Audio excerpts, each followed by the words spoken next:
Good morning, everybody. As you know, San Francisco Opera has a really great tradition of world premieres, 14 of them, American premieres, 23 of them, and 8 American stage premieres.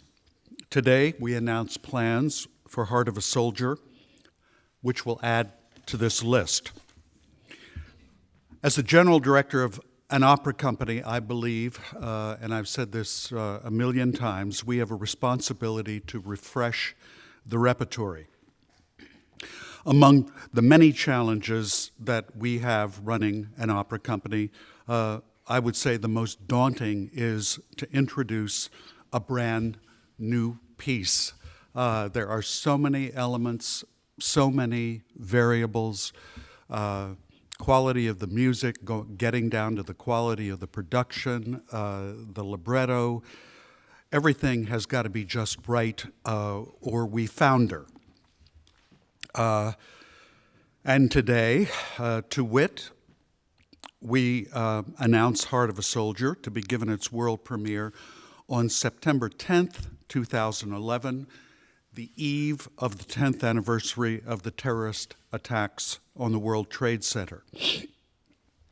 7 performances will be presented during the company's upcoming 89th repertory season.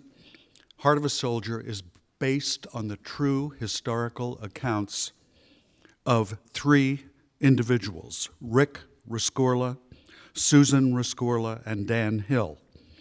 I want to acknowledge Cynthia and John Gunn for once again stepping forward with extraordinary generosity to support this new opera, their 3rd commitment to new opera during my time here. The cast will consist of 3 major artists and an octet of Adler Fellows that take on a number of different roles.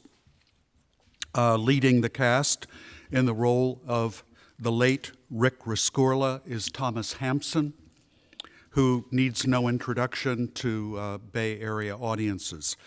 William Burden will be Rescorla's lifelong, almost lifelong friend, Dan Hill.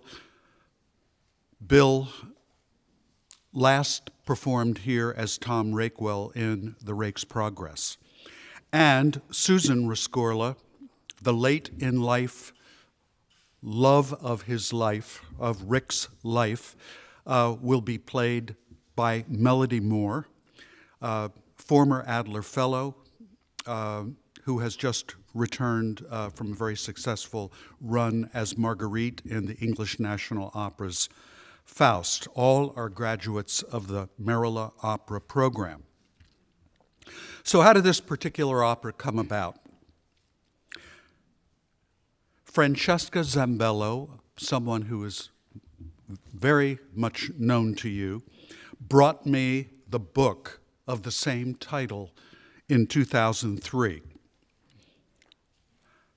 We talked and agreed that it had the bones of an opera, all of the big issues that have the potential to attract music, to be musically reinforced, musically mythologized.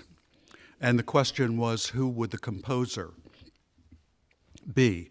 And my contribution to Francesca's sense that this should go forward was to propose Christopher Theofanidis, who was raised in Houston, attended the University of Houston, and then a number of other prestigious organizations. Chris is in demand by symphony orchestras across the nation. His credits include Rainbow Body, one of the most performed symphonic works of the last decade, Here and Now, a 2008 Grammy-nominated orchestral work based on the spiritual writings of Rumi, a score for ABT, and a dramatic oratorio for the Houston Grand Opera called The Refuge, commissioned by my successors, Patrick Summers and Anthony Freud. He also composed a children's opera based on Thurber's The 13 Clocks. Charming, charming work. His works have been performed by many major symphonies across the U.S.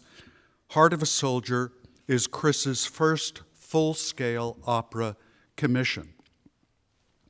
As I said, the book is by James Stewart. James, or Jim as we know him, is a Pulitzer Prize-winning author, mostly on business and economic subjects, for which he won a 1988 Pulitzer Prize. His books include Den of Thieves, Blind Eye, Blood Sport, and Disney War.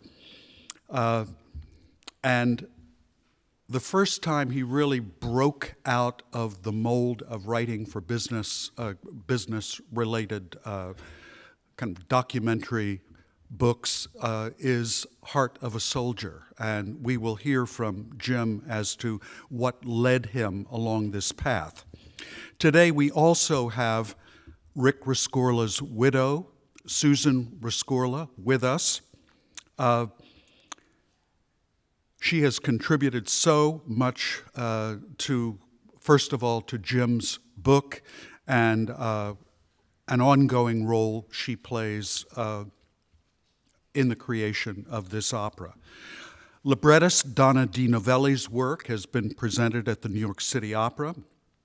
She has collaborated with Francesca on Rachel Portman's musical Little House on the Prairie and has been commissioned locally by Chanticleer.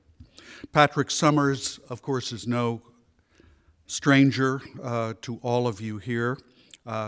He has been associated with the company for many, many years and has done distinguished work across the board, including conducting the world premiere of Dead Man Walking, and recently led the company's production of Il Trittico. He is music director of Houston Grand Opera and conducts often at the Met and around the world.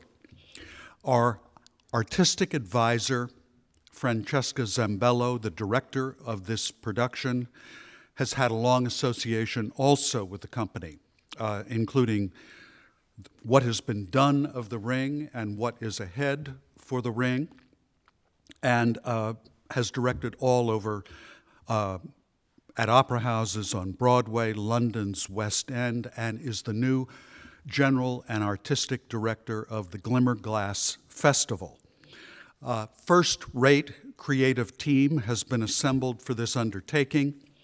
In addition to those seated before you, we will have set designer Peter Davison, most recently seen here as the designer of Porgy and Bess, set designer.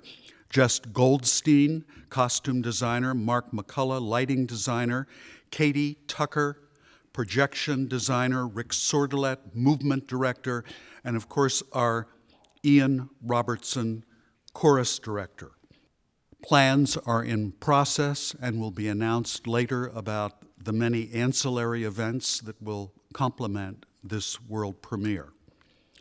Now, to take us to the next part of this conference is our Director of Musical Administration, Kip Crana. Kip? Thank you, David.